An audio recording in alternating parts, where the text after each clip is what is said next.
Abuja woke up tense. By 8 a.m., the air around the National Assembly was already thick, not just with heat, but with expectation. Barricades lined the road. Police officers stood shoulder to shoulder. Armored vehicles were parked strategically. And beyond them, Nigerians. Determined. Focused. Unmoving. This was not day one. This was day two.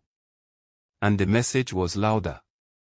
Thousands gathered again outside the gates of power, demanding one thing many believe should not even be up for debate in 2026, real-time electronic transmission of election results. Not promises. Not excuses. Not technical glitches. Results. Uploaded. Verified. Transparent. As cameras rolled and microphones were raised, a familiar political figure stepped into the crowd, former Minister of Sports, Dalong. And suddenly, this protest wasn't just youth voices echoing in frustration. It became a political moment. We are here, Dalong declared, standing among protesters, to send a clear message: free, fair, and credible elections are no longer negotiable. Not negotiable. That line hit hard. Because for many Nigerians, elections have often felt like a game decided long before ballots are counted. Dalong didn't dance around it. He went straight to the wound, accusing past electoral leadership of hiding behind technical glitches after controversial outcomes. He suggested that real-time transmission is only the first step. After that, citizens must police the process all the way down to the polling units. And then he dropped something even heavier. He warned that even if the National Assembly passes electoral reforms, there is what he metaphorically called a forest between the Assembly and the presidential villa, a place, he implied, where laws can be ambushed, mutilated, distorted before they are signed. That metaphor stuck. Because in Nigerian politics, many citizens believe reforms don't always die in public debates, they disappear quietly behind closed doors. But here's what made this protest different. It wasn't chaotic. It wasn't explosive. It wasn't reckless. It was strategic. Dalong revealed that organizers deliberately kept the crowd controlled. Why? To avoid infiltration. To prevent violence that could be blamed on protesters. To deny authorities any excuse to discredit the movement. This wasn't just emotion. This was calculation. And it's building. According to Dalong, as the constitutional amendment process progresses, the protests will grow. Phase by phase. Pressure by pressure. Until, if passed, attention shifts to the presidency to ensure the bill is signed without tampering. But even that, he said, is only the beginning. Because the real battle, in his view, is 2027. The mobilization. The turnout.